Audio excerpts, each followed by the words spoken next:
코에 콕콕콕콕 패인 것처럼 보이는 모공성 흉터, 1년 전부터 지금까지 달리고 있는 댓글 수만큼이나 여러분들의 고민도 매우 많으실 겁니다. 오늘은 제가 그동안 치료해왔던 코 모공 흉터 사례를 직접 보면서 어떻게 치료를 했는지 또 얼마나 효과가 있는지 하나하나 솔직하게 공개해 드리겠습니다.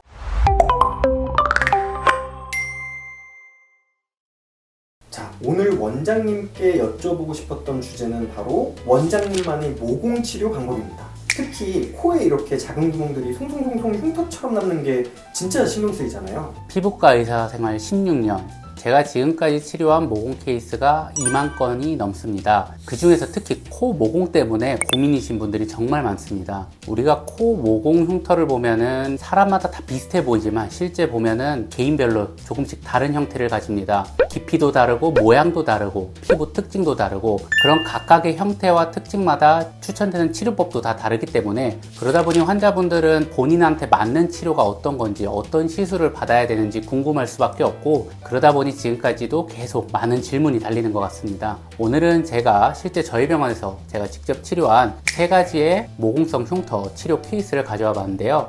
이 3가지 케이스는 흉터의 심한 정도에 따라서 나누어 선정을 하였습니다. 어떤 원인에 의해 흉터가 발생을 했고 어떤 피부 특징이 있고 어떻게 치료를 했는지까지 솔직하고 디테일하게 말씀드려 보겠습니다. 자, 흉터 케이스를 보고 이야기를 하기 전에 제가 먼저 궁금한 게 몇 가지가 있거든요, 원장님. 흔히들 말하기로 모공성 흉터는 곧 송곳형 흉터다. 그래서 아이스픽 흉터라고 분류를 하는 데가 많더라고요.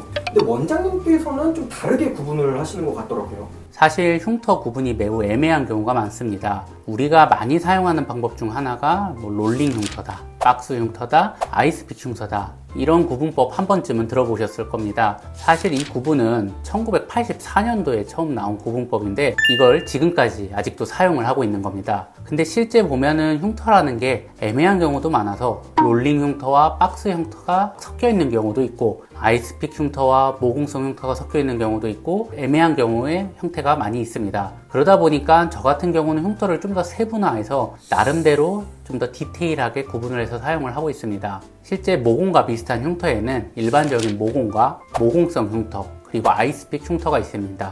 이 3가지 다 그냥 위에서 보면 구멍처럼 보이는 흉터입니다. 모공은 우리가 피지 분비가 과다가 일어나서 모공 자체가 점점 넓어져서 눈에 띄는 현상을 말합니다. 모공성 흉터는 이런 모공 부위에 안쪽으로 여드름 염증이 발생하면서 이 염증으로 피부 조직이 파괴되고 그래서 모공이 있던 구멍이 그대로 아래쪽으로 주저앉은 형태를 말합니다. 그래서 위에서 보면 그냥 모공 구멍이지만 실제 좀 더 움푹 깊게 들어간 형태를 띱니다.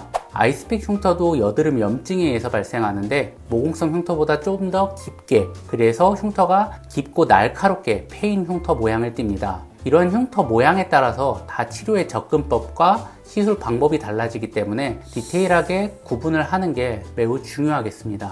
이게 모공성 흉터를 치료하기 위해서는 굳이 병원에 와야 되는지 집에서 치료는 어려운지도 궁금했어요. 결론부터 말씀드리면 병원이 아닌 집에서 모공 흉터를 치료하는 것은 불가능합니다. 우리가 보통 흉터 연고나 재생 연고 등을 사용해서 흉터를 좀 치료할 수 없는지 문의를 주시는 분들이 엄청 많습니다. 초기에 우리가 흉터가 생기기 전에 염증 상태나 아니면 그냥 단순한 상처 상태일 때는 이러한 연고들이 도움이 됩니다. 하지만 우리가 흔히 말하는 모공성 흉터라는 건 이미 자리를 잡은 상태이고 고착화돼서 단단하게 굳어있는 상태이기 때문에 이런 상태에서는 연고를 아무리 발라도 도움이 되지 않고 병원을 방문하셔서 치료를 받으셔야 하겠습니다.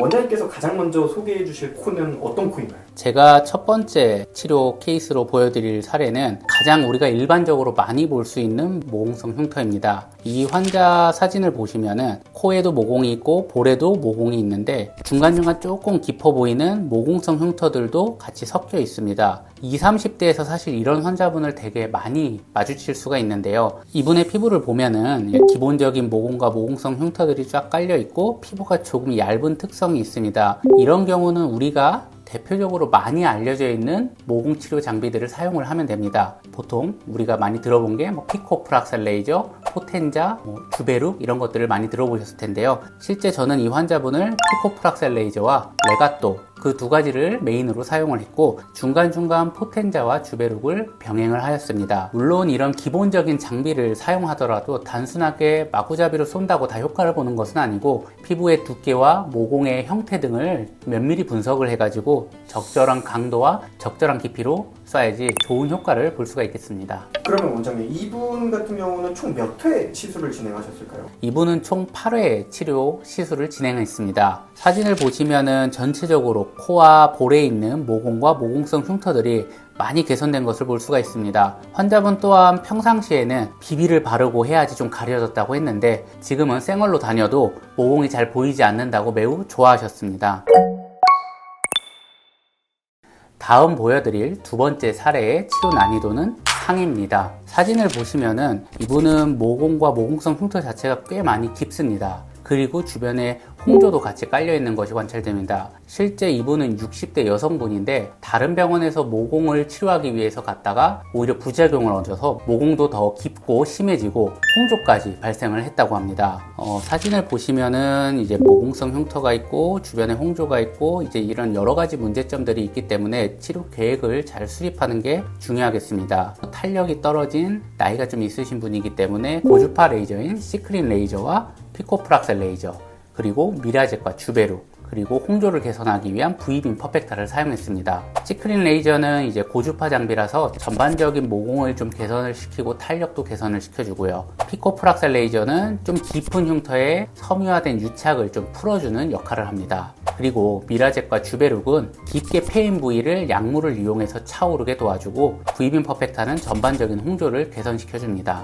이게 한 번에 시술을 하실 때 그러면 이 레이저들을 다 쓰는 건가요? 한 번에 이 레이저를 다 쓸 수는 없고요. 그럼 피부가 견뎌내지 못하기 때문에 적절한 조합으로 한 번에 보통 2가지 또는 3가지 레이저를 사용해서 치료했습니다. 이게 댓글에도 엄청 많았었거든요.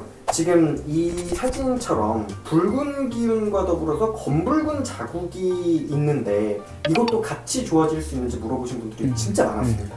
우리가 흉터를 치료할 때 페인 흉터와 검붉은 홍조든 이런 색깔적인 흉터를 따로 생각하는 분들이 많이 있는데 실제 결국 하나의 원인에서 시작된 거기 때문에 이들은 같이 치료해야 더 효율적입니다. 페인 흉터만 먼저 치료하고 또 나중에 검붉은 자국 치료하고 하면은 치료 횟수도 비용도 2배로 들기 때문에 저는 종합적으로 접근을 해서 치료를 합니다. 그래서 실제 모공성 흉터 레이저도 홍조를 좀 좋아지게 하는 레이저들이 있습니다. 일반적으로 비박피성 레이저들이 그런데 그런 류의 레이저를 좀 주로 사용을 하고 V빔 퍼펙터와 같은 혈관 레이저 또는 색소 침착이 있다면 색소 레이저 등을 병합해서 사용해야 좀 더 효율적인 치료가 가능합니다. 이 환자분은 총 10회 치료를 진행하였습니다. 사진을 보시면 처음에 걱정했던 이런 좀 깊게 패여 있는 모공성 흉터들이 많이 차오르고 매끈해졌고 자잘한 모공들은 거의 찾을 수 없을 정도입니다. 그리고 전반적으로 붉었던 홍조도 거의 사라진 현재 결과를 볼 수가 있습니다. 환자분께서는 매우 만족해 하셨고 미국에서 치료받으러 오신 보람이 있다고 저에게 감사의 편지를 주셨습니다. 땡큐라고 말씀을 하셨을까요? 한국인입니다. 세 번째 사례의 치료 난이도는 최상입니다. 사실 이 환자분은 정말 여러 곳에서 치료를 받다가 저를 찾아오셨는데요. 새살침도 받아보셨고 레이저는 당연히 받아보셨고 그리고 약물 시술도 받아보셨고 도트필, TCA 크로스라는 시술도 받아보시고 했지만 받으면 받을수록 흉터가 더 넓어지고 오히려 모공들이 다 합쳐져서 더 넓은 흉터가 되고 그리고 점점 코는 빨개지고 효과를 하나도 못 봤다고 하면서 찾아오셨습니다. 사실 이런 케이스는 치료가 매우 어렵습니다. 그래서 솔직히 저도 이런 사례를 이제 맞닥뜨리면 치료가 좀 어렵다 그리고 효과가 매우 느릴 거다라는 걸 분명히 서두에 말씀을 드리고 치료를 진행을 합니다. 만약 이런 흉터를 욕심내서 뭔가 세게 치료한다거나 무리해서 치료를 하게 되면은 기존에 치료받았던 것처럼 또 다시 더 악화가 될 겁니다. 그러면은 이분이 다른 곳에서 받기 전에는 이 정도까지는 아니셨던? 환자분 말씀으로는 조금 모공성 흉터가 있는 정도, 앞에 사례로 보면 한 1번과 2번의 중간 정도? 그 정도였다고 말씀을 하셨습니다. 특히 코는 재생이 잘 안 되는 피부 부위 중 하나이기 때문에 조금만 잘못 받아도 그 흉터 부위들이 재생이 안 되면서 더 넓어지고 패이는 경우가 너무 많습니다. 어떤 장비들로 치료를 하셨을까요? 가운데 쪽에는 되게 깊게 패인 흉터들이 있고 이 부위가 이제 흉터들이 서로 합쳐지면서 깊게 패였던 굳었다는 부위입니다. 이 부위는 좀 단단하게 굳어 있고 섬유화된 양상이기 때문에 이쪽은 조금 복합적인 치료가 필요가 하고요. 주변부로는 이제 모공성 흉터들이 쫙 깔려 있습니다.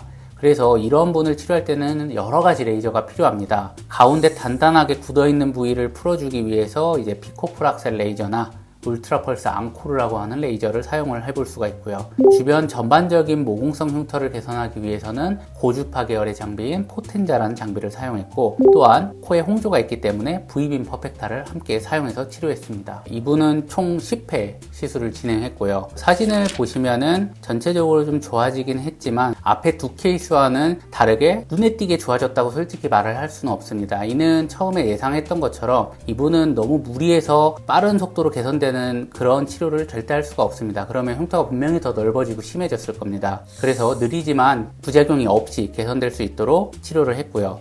그래도 환자분께서는 이 정도면 확실히 좀 좋아졌다고 매우 만족해 하셨습니다. 아무래도 이제 흉터라는 게 만능처럼 모든 흉터를 다 치료하면 좋지만 실제는 불가능합니다. 워낙 어려운 흉터나 또 예측 못하는 상황도 있고, 그러다 보니 환자분들, 시청자분들께서도 실제 이런 흉터는 좀 어떻게 조심히 치료를 해야 된다거나 너무 무리해서 치료를 하면 안 되고 그러면 어떤 부작용이 생길 수도 있다는 이런 부분을 꼭 유념하시는 게 필요하기 때문에 이번 케이스를 가지고 왔습니다.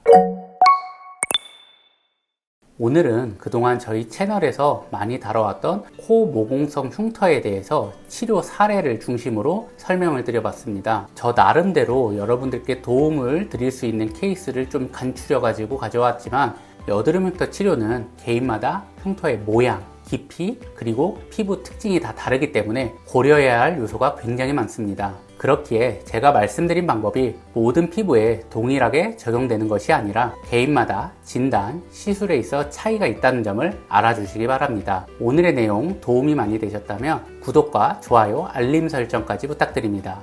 앞으로도 더 유익한 의학 정보로 여러분들 찾아뵙겠습니다. 감사합니다. 닥터 라이언이었습니다.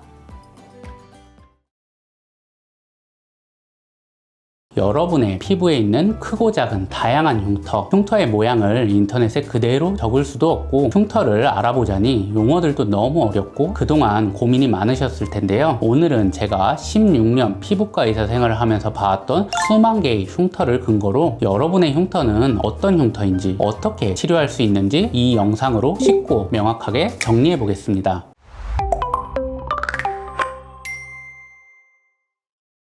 안녕하세요. 피부과 전문의 닥터 라이언입니다. 원장님, 이 흉터라는 게 진짜 답답한 것 같습니다. 치료가 되는 건지, 어디서부터 치료를 해야 되는 건지 도통 모르겠더라고요. 네, 저도 정말 공감하는 내용인데요. 제가 유튜브 영상에서 여러 가지 좀 흉터 종류들을 다뤄왔었는데, 댓글들을 보면은 이런 흉터가 있는데 이런 것도 치료가 되는 건가요? 라는 질문들을 정말 많이 합니다. 그리고 제가 실제로 상담을 할 때도 내 흉터의 형태가 도대체 어떤 종류인지, 이런 게 치료가 과연 가능한 건지, 이런 궁금증들을 많이들 질문을 하십니다. 치료 계획을 잘 수립해서 적절한 치료를 하면은 아무리 오래되고 깊고 심한 흉터라도 확실하게 개선을 시킬 수가 있습니다. 이렇게 오래된 흉터나 심한 흉터를 말끔히 없애는 게 제 특기이자 전문 분야이기도 한데요. 이런 흉터들을 치료할 때에는 그 흉터의 종류가 정확히 어떤 건지 정확히 나누고 그에 맞춰 치료를 하는 게 무엇보다 중요합니다. 박스 흉터다, 롤링 흉터다, 켈로이드 흉터다, 이런 용어들을 한 번쯤은 들어보셨을 건데, 피디님께서는 이런 분류법이 언제 나온 건지 혹시 알고 계시나요? 피부 치료가 굉장히 약간 첨단 기술의 영역이라 그래야 되나? 그러니까 한 20년, 10년 정도 아닐까 싶습니다. 네. 이러한 흉터 분류는 무려 30년도 더 된 흉터 분류 방법입니다. 그러다 보니까 실제 치료에 있어서 적용하는데도 너무 맞지 않는 부분이 있고, 그래서 저는 많은 흉터들을 치료를 하면서 제 나름대로 기준을 가지고 더 세분화해서 27가지로 분류해서 치료에 적용하고 있습니다. 27개요? 아니, 흉터 종류가 그렇게 많아요? 오늘 우리 집을 못 가겠는데요, 원장님? 네, 오늘 27가지를 전부 다 상세하게 다뤄볼 건 아니고요. 그 중에서 흔하게 생길 수 있는 흉터, 그리고 질문을 많이 하시는 그런 흉터 위주로 해가지고 이 27가지를 크게 8가지 카테고리로 나눠서 설명을 한번 해보도록 하겠습니다. 첫 번째 흉터 종류는 롤링 흉터입니다. 이 롤링 흉터는 많이들 들어보셨을 텐데요. 말 그대로 둥글게 패여 있다라는 뜻인데, 흉터가 둥글둥글하게 패여 있는 거는 보통 염증성 여드름, 파농성 여드름이 생기면서 그 부위에 조직이 파괴돼서 패이는 흉터가 생기는 겁니다. 그래서 여드름이 잘 생기는 부위인 볼이나 관자놀이 쪽에 흔하게 발생하는 흉터 형태입니다. 이러한 롤링 흉터의 경우에는 치료를 위해서 패인 부위에 콜라겐을 재생시키고 피부를 재생시키는 그런 치료법들이 필요합니다. 그래서 얕고 유착이 없는 롤링 흉터에는 보통 바늘 고주파 시술로 효과적으로 개선을 시킬 수가 있고, 흉터가 깊고 유착이 있다면 서브시전이나 미라제, 주베륵 등을 사용해서 치료를 할 수가 있겠습니다. 오늘 이게 치료 난이도라는 거를 나누는 게 좀 어렵겠지만 평균적으로 생각을 해봤을 때 롤링 흉터의 치료 난이도는 어느 정도인가요? 흉터 치료라는 게 이런 흉터, 롤링 흉터 종류가 단독으로 하나만 존재하는 경우는 사실 잘 없고, 여러 형태의 종류가 다 섞여 있기 때문에 치료를 할 때도 한 가지 방법을 쓰기보다는 여러 가지의 레이저나 방법들을 섞어서 해야 되는 경우가 있어서, 이렇게 딱 롤링 흉터는 난이도가 뭐다라고 적용하기는 솔직히 좀 어려운 부분이 있지만, 그래도 롤링이 있을 때는 난이도를 굳이 평가를 하자면 중에서 중하 정도라고 볼 수 있겠습니다. 비교적 좀 쉬운 흉터 종류입니다. 하지만 깊이가 깊어지면 얘기가 다릅니다. 깊이가 깊고 유착이 생긴다면 난이도는 최상으로도 올라갈 수 있는 게 롤링 흉터입니다. 롤링 흉터의 베리에이션은 깊이에 따라서도 나눌 수 있고 색깔 변화에 따라서도 나눌 수 있습니다. 깊이에 따라서는 얕은 경우는 진피 상부성, 그리고 깊은 경우에 보통 유착이 동반되는데, 이런 경우는 그런 경우를 진피 하부성으로 나눕니다. 그리고 붉은기가 동반이 돼 있느냐 안 돼 있느냐에 따라서 홍반성과 비홍반성으로도 나눌 수가 있습니다. 다음 흉터 종류는 아이스픽 흉터입니다. 아이스픽 흉터도 대표적인 여드름 흉터의 한 종류인데요. 아이스픽 흉터의 다른 말로 송곳 모양 흉터라고도 합니다. 말 그대로 송곳 모양처럼 이렇게 좁고 길게 뾰족하게 패여 있다라는 뜻인데요. 이러한 흉터 형태는 보통 여드름, 특히 좁쌀 여드름처럼 좀 작은 여드름이 생길 때 발생할 수 있는 흉터 형태입니다. 이 흉터의 특징으로는 이 좁고 긴 흉터의 이 주변 부위 피부가 좀 단단하게 유착되어 있고 섬유화되어 있는 특징이 있습니다. 그래서 치료를 할 때에도 이러한 유착되고 섬유화된 피부를 좀 부드럽게 풀어주거나 아니면 이 부분을 직접적으로 좀 파괴하는 방식의 치료들이 필요합니다. 이때 사용하는 레이저가 피코 프락셀이나 고주파 프락셀, CO2 프락셀 등을 사용해 볼 수가 있습니다. 아이스픽 흉터의 치료 난이도는 롤링 흉터와 비교를 해봤을 때는 어느 정도 될까요? 아이스픽 흉터의 치료 난이도는 상입니다. 그 이유가 우리가 흉터 치료를 할 때 제일 어려운 게 단면적이 좁은 흉터입니다. 면적이 좁을수록 단일 면적에 흡수될 수 있는 레이저 에너지 양이 줄어들기 때문에 더 난이도가 올라가고, 그렇기 때문에 아이스픽 흉터가 어떻게 보면 가장 어려운 형태 중에 하나입니다. 아이스픽 흉터의 베리에이션으로는 깊이에 따라서만 나눕니다. 진피 상부성, 그리고 깊은 경우는 진피 하부성, 이렇게 두 가지 형태로 나눌 수가 있습니다. 다음 흉터 종류는 박스 흉터입니다. 박스 흉터도 대표적인 여드름 흉터 종류 중 하나인데요. 이름 그대로 박스, 이렇게 네모나게 각지게 패여 있다라는 뜻에서 박스 모양에서 유래돼가지고 이제 박스 흉터라고 부릅니다. 이 흉터는 아이스픽 흉터와 롤링 흉터의 어떻게 보면 좀 중간적인 형태라고 볼 수가 있습니다. 롤링처럼 패여 있긴 하는데 이 경계 부위가 아이스픽처럼 좀 단단하게 굳어 있습니다. 그렇기 때문에 이런 부분을 좀 참고해서 치료에 접근을 해야 되고요. 이런 흉터가 생기는 이유는 역시 여드름 때문이긴 한데, 여드름이 보통 그 자리에 오랫동안 방치되고 염증이 좀 깊이 위치할 때 생기게 됩니다. 대표적인 부위로 관자놀이, 그리고 이마 부위, 앞볼 부위, 이런 부위에 잘 생기게 됩니다. 박스 흉터의 치료법은 아이스픽 흉터와 롤링 흉터의 중간적인 모습을 가집니다. 박스 흉터의 형태가 롤링에 좀 더 가까울 수도 있고 아니면 아이스픽에 좀 더 가까울 수도 있습니다. 그런 상황에 따라서 아이스픽 흉터에 사용하는 CO2 프락셀이나 피코 프락셀을 좀 많이 사용해야 되는 경우도 있고, 롤링 흉터에 많이 사용하는 미라젯이나 주베룩을 많이 사용해야 되는 흉터 형태를 띠고 있을 수도 있습니다. 이러한 여러 가지 상황에 가려가지고 좀 적합한 치료들을 선택해서 사용하면 되겠습니다. 만약에 이 흉터가 조금 더 롤링에 가까운, 즉 이 박스의 형태가 좀 일그러진 형태라면은 난이도가 좀 중에 가까워질 테고, 조금 더 흉터가 섬유화가 진행돼서 단단하고 조금 더 뾰족한 형태의 박스를 간다면 난이도가 상이기 때문에 중상 정도라고 보시면 되겠습니다. 박스 형태의 베리에이션은 깊이에 따라서 얕으면 진피 상부성, 깊으면 진피 하부성, 그리고 색깔 변화에 따라 홍반성과 비홍반성으로 나눌 수 있습니다. 지금부터 말씀드릴 흉터 종류들은 제가 오랜 시간 동안 자체적으로 연구를 통해서 분류를 한 종류들입니다. 먼저 모공 확장형 흉터입니다. 모공 확장형 흉터란 비슷한 말로 모공성 흉터라고도 부릅니다. 부릅니다. 모공이 있는 부위에서 그 부위에 여드름이 나면서 더 페인 부위가 주저앉아서 깊게 페인 형태를 말하는데, 그래서 언뜻 보면 모공처럼 보이지만 모공보다는 좀 더 깊게 페인 흉터를 말합니다. 모공이 보통 있는 부위에 당연히 잘 생길 테고, 그래서 코나 앞볼에 흔하게 관찰이 됩니다. 이 흉터들을 치료를 하기 위해서는 모공에 도움이 되는 레이저도 사용을 해야 되고, 페인 흉터에 도움이 되는 레이저도 다각도로 사용을 해야 됩니다. 그렇기 때문에 피코프락셀 레이저나 바늘고 주파, 미라제, 주베루 이런 레이저들을 복합적으로 사용해서 치료해야 되겠습니다. 모공 확장형 흉터의 치료 난이도는 상입니다. 이것도 근데 아이스픽처럼 좁아서 그런 건가요? 네, 일단은 흉터 자체가 단면적이 작게 좁아서 그런 부분도 있고, 대부분 부위가 안 좋습니다. 코에 생기는 경우가 가장 많은데, 코는 우리 얼굴에서 재생이 제일 느리고 치료가 어려운 부위이기 때문에 그래서 난이도가 높습니다. 모공 확장형 흉터의 베리에이션에는 붉은기가 있는지 없는지에 따라 홍반성과 비홍반성으로 나눌 수 있고, 그리고 흉터의 형태가 분화구처럼 가운데는 구멍이 뚫렸지만 그 테두리가 좀 볼록하게 튀어나온 분화구형이 있고, 탄력이 떨어지면서 모공성 흉터가 더 길쭉하게 늘어져 보이는 탄력형, 이렇게 네 가지로 분류할 수가 있습니다.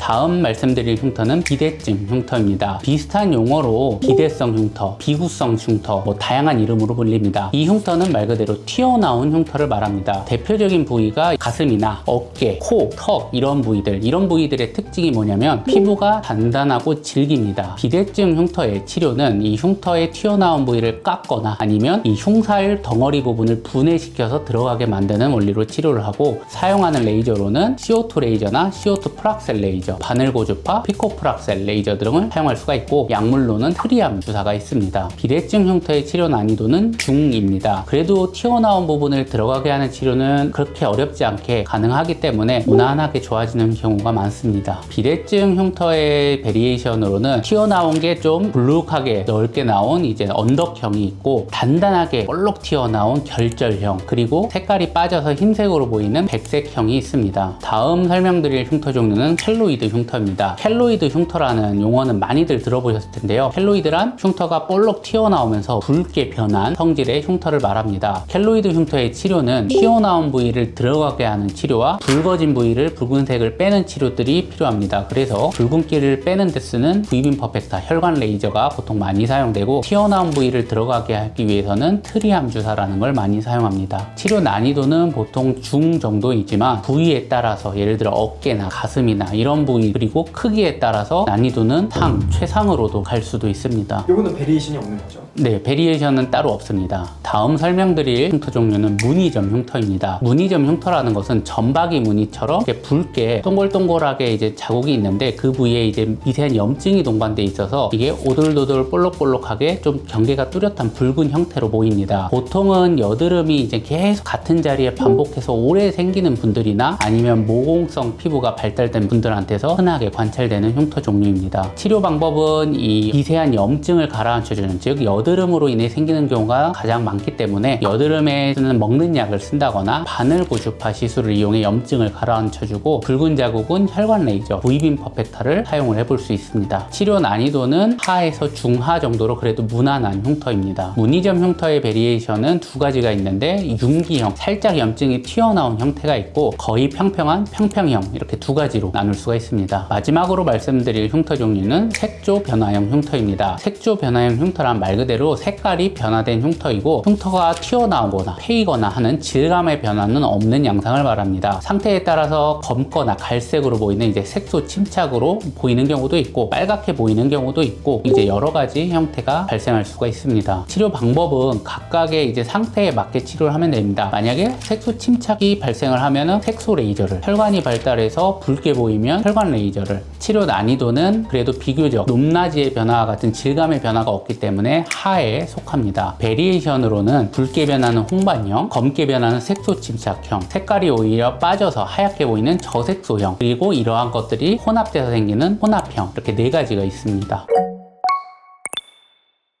자, 오늘은 우리 피부에 생길 수 있는 흉터 종류를 크게는 8가지 종류로, 세부적으로는 27가지 종류로 나누어서 설명을 드려봤습니다. 이러한 흉터 종류는 제가 수많은 흉터들을 치료하고 연구하고 그거에 대한 치료 반응을 보고 평가하면서 자체적인 연구와 기준으로 나눈 흉터의 종류들입니다. 피부의 종류가 다양한 만큼 흉터의 종류도 매우 다양하고 또 이러한 여러 가지 형태의 유형의 흉터가 섞여서 나타나는 경우가 많기 때문에 치료를 할 때도 각 흉터에 맞는 올바른 치료법을 써야지, 이걸 한 가지, 두 가지의 레이저로 공장식으로 치료를 하는 것은 치료 효과도 떨어질 뿐더러 부작용이 나거나 할 수도 있기 때문에 피해야 하겠습니다. 오늘 이 영상을 보고도 내가 가진 흉터가 어떤 흉터인지 잘 모르겠거나 어떻게 치료를 시작해야 될지 막막한 경우에는 흉터 치료 경험이 많은 전문의를 찾아가서 충분한 상의 후에 적절한 치료 계획을 잘 수립해서 치료 시작을 하는 것이 중요하겠습니다. 오늘의 영상 도움이 많이 되셨다면 구독과 좋아요, 알림 설정까지 부탁드립니다. 앞으로도 더욱 유익한 의학 정보로 여러분들 찾아뵙겠습니다. 감사합니다. 닥터 라이언이었습니다.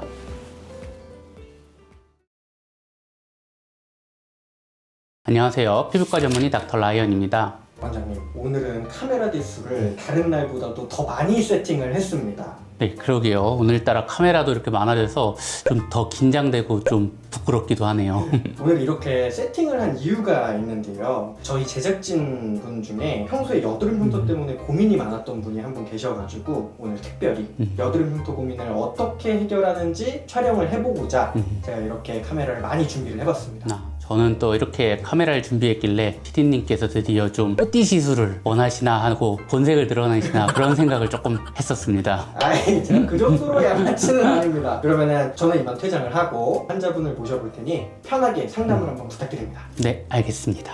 안녕하세요. 안녕하세요. 네, 제가 오늘 여드름 흉터 좀 진료를 봐드리도록 할게요. 먼저 어떤 부분이 제일 고민이세요? 저는 이마나 턱 부분보다는 고등학생 때부터 좀 심했던 볼살 여드름이 가장 큰 고민이에요. 거울을 볼 때 볼이 좀 많이 울퉁불퉁하고 패여 있고 이런 부분이 좀 신경이 많이 쓰이세요? 네, 아무래도 다른 부위보다 면적도 넓고 해가지고 더 잘 보이더라고요. 그래가지고 볼살 쪽 부분이 가장 큰 고민이에요. 그러면 치료를 예전에 받아보셨거나 피부과를 한번 가보신 적은 있으세요? 아니요, 피부과는 한 번도 가본 적이 없고요. 금액 때문에 좀 이제 걱정이 되고 제품 같은 거는 이제 많이 바꿔봤는데 그럴 때마다 안 좋은 것도 있었고 그래가지고 요새는 그냥 순한 제품만 쓰고 있어요. 오늘은 어떻게 보면 큰맘 먹고 내원을 하셨네요. 네. 먼저 여드름 흉터라는 걸 좀 알아야 되는데 여드름 흉터가 생기는 이유는 당연히 여드름 때문에 생겨요. 근데 여드름이 생기면 사춘기 때나 20대 초반에 화농성이 나면서 이 염증들이 피부 조직을 파괴하고 한마디로 피부를 탄탄하게 받치고 있는 구조를 무너뜨려 내리는 거죠. 그러다 보면 패이는 흉터들이 곳곳에 이렇게 생기는 그런 현상들이 나타나게 되는 거고요. 이 여드름 흉터 레이저라는 게 인터넷이나 유튜브 검색 같은 거 많이 해보셨을 텐데 종류가 엄청나게 많거든요. 네. 우리나라에 지금 사용되고 있는 여드름 흉터 레이저나 치료법이 몇 가지가 될 것 같으세요? 한 10개 정도. 실제 우리나라에 사용되고 있는 레이저가 150에서 200가지 정도가 지금 사용되고 있어요. 이렇게 레이저가 많다는 거는 여러 가지 이유가 있는데 결론은 한 가지 레이저 방법으로 만능처럼 모든 흉터를 치료할 수는 없고 사람마다 흉터가 다 다르기 때문에 각각의 흉터에 맞게 치료를 잘 선택을 해서 해야 되는 부분이 제일 중요하다는 거를 의미하기도 하고요. 조금 더 흉터 치료의 방법이나 과정을 이해하시기 쉽게 역사에 대해 좀 설명을 드리면은 흉터 치료의 그 수많은 레이저들은 크게 두 가지로 분류를 해볼 수가 있어요. 과거의 고전적인 방식, 지금까지 쭉 사용되고 있는 그게 우리가 흔히 말하는 프락셀 레이저라고 하는 거고요. 정확한 명칭은 박피성 프락셀 레이저라고 해요. 즉 옛날에는 어떻게 치료했냐면 단순했어요. 흉터가 이렇게 패여 있으면 이걸 그냥 깎아서 맨질맨질하게 만들어야지 라고 접근을 했어요. 여기서 문제가 있죠. 너무 피부에 손상을 많이 주는 거예요.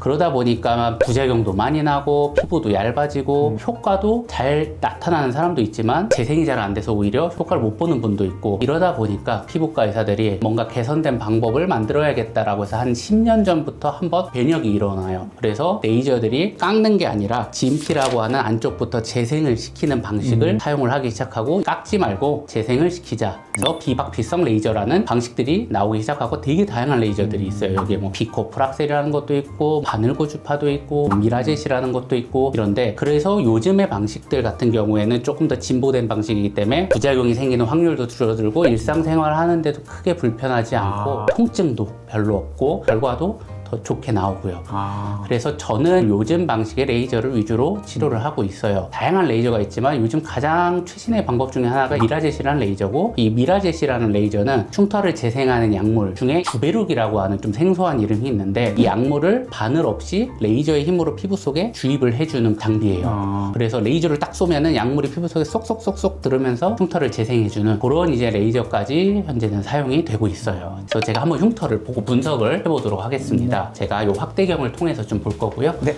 자,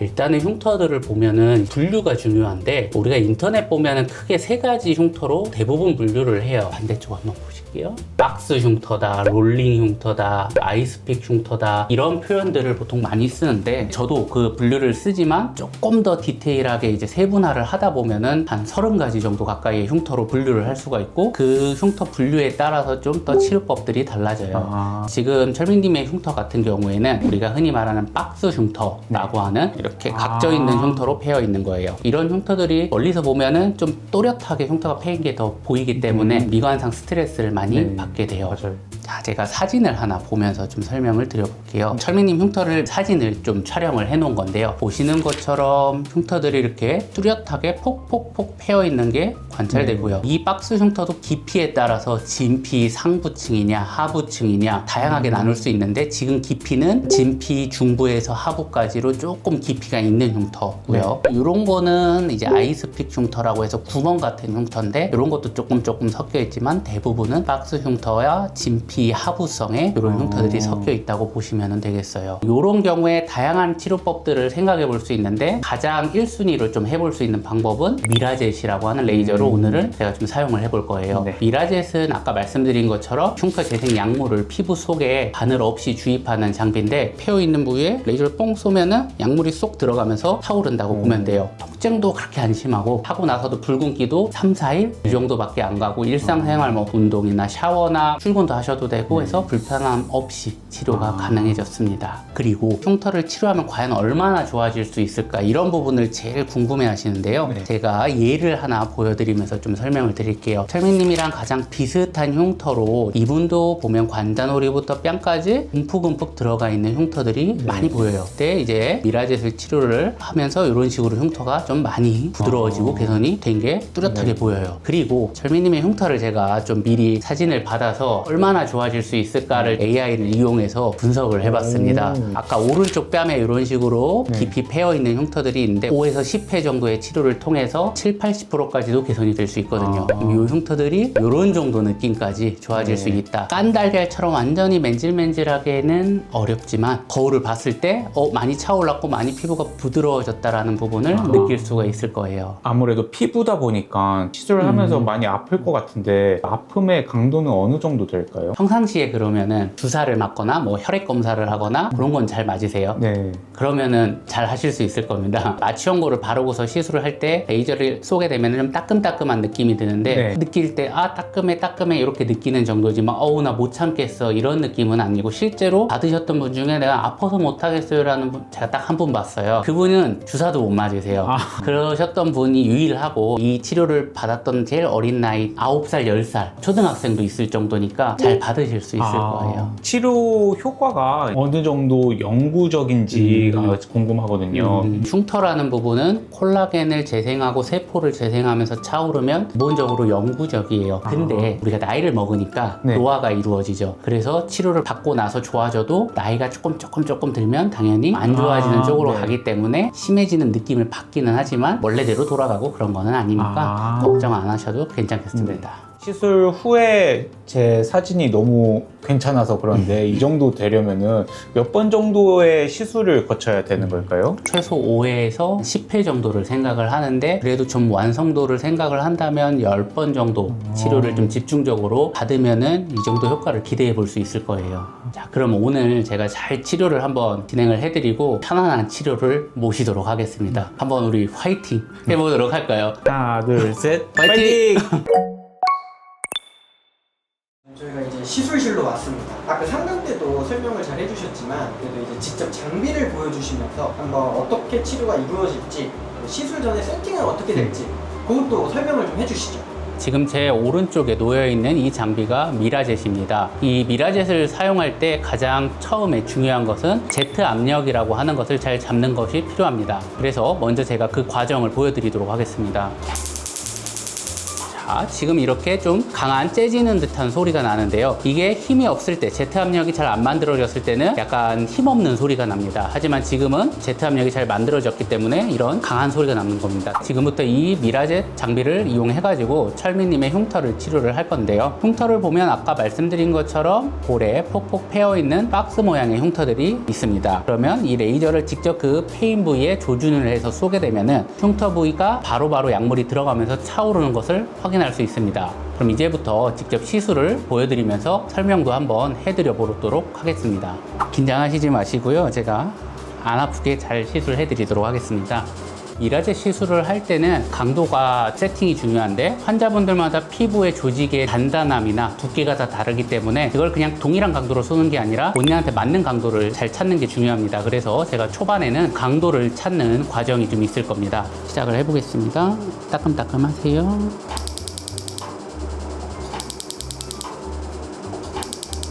지금 바로 제가 예상한 강도가 딱 맞아 떨어졌는데요. 보면은 이렇게 약물이 들어가서 흉터가 바로 좀 차오른 것이 보입니다. 이어서 계속 진행을 하도록 하겠습니다. 괜찮으세요? 많이 안 아프세요? 네, 괜찮아요. 네. 단순하게 쏘는 것 같지만 사실 제가 그 흉터 하나하나 부위에 따라서 지금 쏘는 양이나 강도를 조금씩 다르게 하고 있습니다. 조금 더 오래 쏘는 부위도 있고 단타성으로 쏘는 부위도 있고 합니다. 이거는 흉터의 이제 깊이나 크기, 모양 이런 거에 따라서 제가 경험적으로 판단을 해가지고 미세하게 조절을 해서 그 양을 조절하고 강도를 조절하고 있는 겁니다. 그래서 이 미라젯이라는 레이저가 의사의 테크닉과 시술 경험의 영향을 매우 크게 받는 시술인데요. 제가 생각했을 때는 최소 1년 이상, 1000케이스 이상은 시술을 해봐야지 효과적으로 치료하는 방법을 터득할 수 있다고 봅니다. 이마 쪽을 시술해 보겠습니다.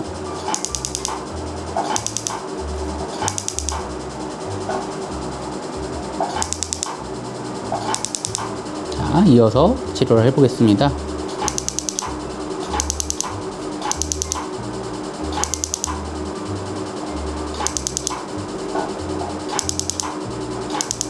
미라젯 시술을 할 때 원장님만의 노하우가 있다면 어떤 식으로 시술을 하시나요? 제가 생각했을 때 저만의 노하우라고 하면 한 3가지가 있을 것 같습니다. 가장 먼저는 저는 이제 사용하는 파라메타라고 하는데 이 장비를 입력하는 입력값이 되게 다양하게 흉터에 맞게 사용을 합니다. 보통 옛날에 미라젯을 이제 구입해서 쓰신 분들은 한 가지 강도로 그냥 약물을 대량으로 막 주입하는 데 급급했는데 요즘은 이 많은 환자를 치료하다 보니까 흉터 부위마다 적절한 양과 적절한 강도가 다 다르기 때문에 그런 부분을 좀 디테일하게 조절을 합니다. 그리고 초당 레이저가 10발에서 최대 40발까지 나가게 조절이 가능하는데 저는 초당 40발 나가게 하면서 조금 더 디테일하게 치료를 하는 게 저만의 방법이고 이런 치료법을 나름 저희가 특허도 진행을 하고 있답니다. 그리고 두 번째로는 이제 약물인데 주베룩을 쓰지만 희석 방법이나 농도나 이런 것도 4단계 정도로 구분을 해서 환자분마다 다 조금 다른 시술을 하고 있습니다. 마지막으로는 미라젯이라는 게 아무리 좋은 장비라고 하더라도 다른 장비와 같이 섞어서 사용을 할 경우 복합 치료를 할 경우 더 시너지 효과를 낼 수 있기 때문에 예를 들어 울트라펄스 앙코르라는 레이저와 혼용해서 쓸 경우 더 효과적인 환자분이 있고 피코프락셀이라는 레이저와 혼용을 해서 더 효과적인 환자분들이 있고 하기 때문에 저 같은 경우 이렇게 이제 혼합 치료 방식을 굳이 구분을 하면 15가지 치료법을 가지고 환자마다 적용해서 시술을 하고 있습니다. 자, 일단은 이렇게 흉터 부위에 좀 집중적으로 치료하는 코스를 한 사이클 돌고 그 다음은 저만의 좀 나름의 방식인데 제가 압력을 좀 체크를 한번 하겠습니다. 저는 항상 이제 쏘기 전에 제 팔목에 테스트를 하거든요. 그래서 항상 팔목은 너덜너덜합니다. 그날 레이저도 컨디션 따라서 조금 미세한 강도가 다르기 때문에 이렇게 체크를 하고 고개 살짝 돌리시고 이번에는 하나하나 미세한 쏘기 어려운 부분들을 한번 개선을 시켜 나가겠습니다. 아까랑 좀 다르네요. 직접적으로 너무 세게 쏘면은 흉터가 더 심해질 우려가 있는 그런 부위들은 이 모드로 이제 전체적으로 주베룩 약물을 주입을 해서 개선을 하게 됩니다. 그리고 궁금한 게 그 미라젯 말고 퓨어젯도 있다고 전에 말씀을 해주셨잖아요. 퓨어젯하고 미라젯하고는 뭐가 다른 건가요? 목적은 동일합니다. 약물을 레이저로 이제 주입을 하는 건데 작동하는 방식이 다릅니다. 미라젯은 레이저입니다. 레이저 방식으로 안에서 레이저가 나오면 노즐이라고 하는데 이 부위 안에 미세한 이제 막이 있어서 그 막을 초당 수십 번 진동을 시켜가지고 그 압력 변화로 약물이 나가는 건데 슈어젯 같은 경우는 이제 솔레노이드 방식이라고 해서 간단히 생각하면 그냥 버스에 개폐하는 그런 문이라고 보면 됩니다. 약물을 그냥 뻥뻥뻥뻥 쏘던지 아니면 닫아놓으면 약물이 이제 잘 안 나가든지 즉 섬세한 조절이 좀 안 되는 부분이 있습니다. 둘 다 사용을 해봤지만 아무래도 저는 미라젯이 좀 더 나아서 미라젯을 선택하였습니다. 자, 이렇게 하면은 이제 미라젯 치료는 끝나게 되는 거고요. 제가 한번 좀 겉을 제어를 좀 하고 이 상태로 이제 마무리를 하면은 되고요. 집에 가서도 특별하게 신경 쓰고 관리할 부분은 없고 오늘은 그냥 가볍게 물 세안 정도만 하시면 되고요. 내일 아침부터는 자유롭게 세안도 하고 비비도 바르셔도 됩니다. 오늘 이렇게 제작진 분을 모시고 제가 미라젯을 이용한 여드름 흉터 치료를 설명도 드리고 실제 어떻게 시술을 하는지를 보여드렸습니다. 오늘 시술은 어떠셨는지 소감을 한번 말씀해 주시죠. 솔직히 조금 떨렸거든요. 피부에 직접적으로 기계를 갖다 대는 거기도 하고 아플 것 같아서 이제 걱정을 많이 했었는데 되게 괜찮았고 아예 안 아프다라고는 말씀을 못 드리겠는데 견딜만 했었고 제가 생각했던 것만큼 큰 고통은 아니었습니다. 솔직한 답변 너무 감사합니다. 얼굴에 움푹움푹 패인 여드름 흉터로 고민이신 분들이 많으실 텐데요. 미라젯 레이저를 비롯해서 본인의 흉터에 맞는 알맞은 레이저로 잘 치료를 받으면 충분히 좋아질 수 있으니 너무 걱정하지 마시고 올바른 치료 잘 받으시길 바랍니다. 오늘의 내용 도움이 많이 되셨다면 구독과 좋아요, 알림 설정까지 부탁드립니다. 앞으로도 더욱 유익한 의학 정보로 여러분들 찾아뵙겠습니다. 감사합니다. 닥터 라이언이었습니다.